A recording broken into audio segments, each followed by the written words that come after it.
Bienvenue sur Africa 24 dans cette nouvelle édition du 12-15. Voici les titres. Le Burkina Faso face à la menace terroriste. Le pays est devenu une cible depuis 2015 et l'insécurité ne cesse de prendre de l'ampleur. Illustration d'une région qui s'enfonce dans la violence. Premier importateur mondial de blé, l'Égypte signe un accord de 14 millions de dollars avec le fonds de l'OPEP pour le développement international. Objectif, la construction à Port Saïd de 2 réservoirs de stockage. Infrastructures routières vétustes, parfois inexistantes dans certaines zones du continent, car seulement des routes et bitumées. Gros plan sur la situation au Togo et les mesures annoncées par le gouvernement. Le Burkina Faso face à la recrudescence des attaques terroristes. Depuis 4 ans, le pays est victime d'attaques fréquentes et meurtrières attribuées à des groupes terroristes. Une menace permanente faisant plusieurs dizaines de milliers de déplacés internes en raison donc de cette recrudescence des attaques. Philomentine. Depuis 2016, le nord et l'est du Burkina Faso subissent des attaques pour la plupart revendiquées par des groupes terroristes. 3 principaux mouvements ont établi un front dans ces parties du pays et c'est l'une des principales raisons pour lesquelles la lutte contre la radicalisation et le terrorisme sont devenus un défi majeur pour les autorités de toute la région du Sahel. La situation n'est pas aussi sécurisée qu'on le dit. La province du Salmantinga qui était très loin d'être concernée est aujourd'hui au centre donc des attaques terroristes. Peut-être que certaines zones ont connu une accalmie. Je veux parler du Grand Nord. Il y a beaucoup moins d'attaques. Également, l'Est, on n'entend plus parler des attaques de façon assez récurrente. Mais apparemment, cela s'est recentré plus proche de la capitale maintenant. Les dégâts engendrés par le terrorisme au Burkina Faso ont un impact sur plusieurs secteurs. La cohésion sociale semble aujourd'hui fragilisée. L'éducation est de plus en plus menacée avec notamment des milliers d'écoles qui ont été fermées, mais pas seulement. Il y a le relèvement du budget du ministère de la Défense de jusqu'à 30%. Il y a l'adoption de la loi de programmation qui verrouille en quelque sorte les moyens sur 5 ans. Et on sait bien que beaucoup de choses sont en train de se faire. La nature même du conflit fait qu'il est assez difficile d'avoir des résultats probants de façon radicale. Le Burkina Faso est confronté actuellement à une crise humanitaire sans précédent. Les affrontements intercommunautaires et les attaques terroristes dans le nord du pays ont provoqué des déplacements massifs de population, détériorant davantage la situation de communautés déjà vulnérables. Une insécurité quasi permanente en raison donc des attaques répétées de Boko Haram dans les États qui bordent le lac Tchad. Depuis 10 ans, la région du lac Tchad est en proie à l'insécurité. Plus de 2,5 millions de personnes ont fui la zone et plus de 10 millions d'autres ont besoin d'une assistance humanitaire.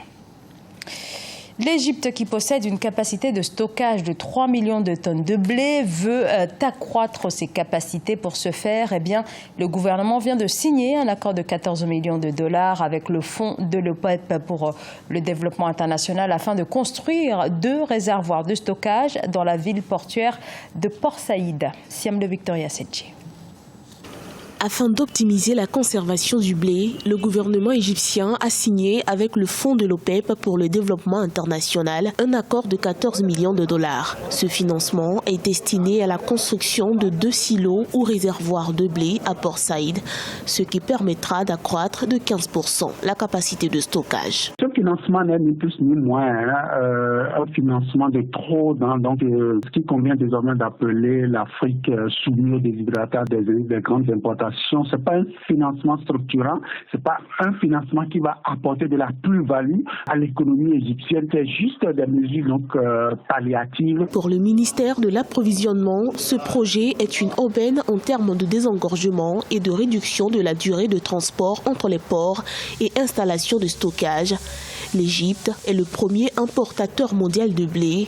Entre 2019 et 2020, il devrait en importer 12,6 millions de tonnes d'après le département américain de l'agriculture. Aujourd'hui, la dépendance du pays, donc de l'importation surtout du blé, reste et demeure un véritable problème. Régler la question de l'autosuffisance alimentaire et la lutte contre l'importation sauvage donc, du blé sur le continent africain et spécifiquement en Égypte reste et demeure. L'Égypte ne produit localement que 8 millions de tonnes de blé par an. Une situation qu'aimeraient voir changer de nombreux analystes. D'ici 2020, l'exécutif espère à cet effet en produire près de 10 millions de tonnes. Les défis de l'agriculture, à l'heure où seuls 5 pays de l'Union africaine respectent aujourd'hui la promesse de Maputo, faite en 2003, de consacrer au moins 10% du budget annuel au secteur. Au Cameroun, le gouvernement se dit engagé sur la question. Près de 2 milliards de francs CFA devraient prochainement être débloqués afin d'assurer la qualité et la conformité des semences. Corinne Kamzefem. Pour cette année 2019, le ministère camerounais de l'Agriculture va investir 1,7 milliard de francs CFA pour l'acquisition de semences de qualité. 16 cultures sont concernées par ce financement. Il est question de booster la production agricole locale afin de limiter au maximum le recours aux importations. Vous savez, la semence contribue pour 30-35% de rendement. Donc, le paquet technologique n'est pas seulement posé sur la semence. Il faut accompagner ces producteurs et si le projet vise seulement à distribuer des semences, je crois qu'on serait tout mal parti. Le financement s'effectue au travers du projet d'appui à la production du matériel végétal de qualité. Créé en juin 2017, ce projet a pour objectif majeur de garantir une bonne collaboration et coordination entre les différents acteurs de la filière semences et imposer la rigueur dans la maintenance des espèces et variétés cours de commercialisation.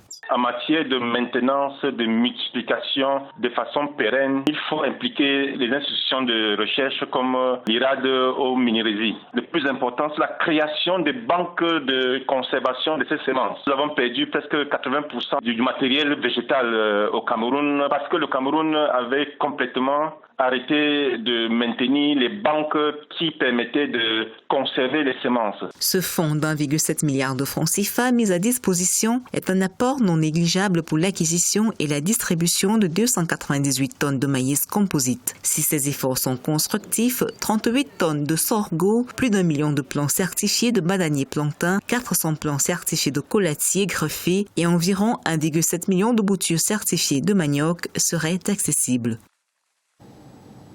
Cap sur le solaire au Sénégal. 2 centrales électriques solaires devraient être construites d'ici à 2020. Elles seront situées à un peu plus de 100 km de la capitale, à Gabon et à Kael. Projet ambitieux de plus de 52 millions de dollars pour ces infrastructures qui produiront l'électricité la moins chère d'Afrique de l'Ouest. Le Sénégal qui souhaite fournir de l'énergie à partir du renouvelable à près de 600 000 personnes supplémentaires. Seuls 28% des routes africaines sont bitumées. Focus sur la situation au Togo où le gouvernement, dans le cadre du programme national de développement, indique que ce sont au total 600 km de routes qui vont être rénovées d'ici à 2022. Amenedji. En vue de faciliter l'accès aux zones enclavées et désengorger certains axes du secteur routier au Togo, le gouvernement envisage de réhabiliter et de bitumer près de 600 km de routes d'ici 2022. Cette ambition se traduit par un vaste programme visant à doter le pays de voies, facilitant la bonne circulation des personnes et des biens et l'écoulement des produits agricoles vers les grands centres urbains.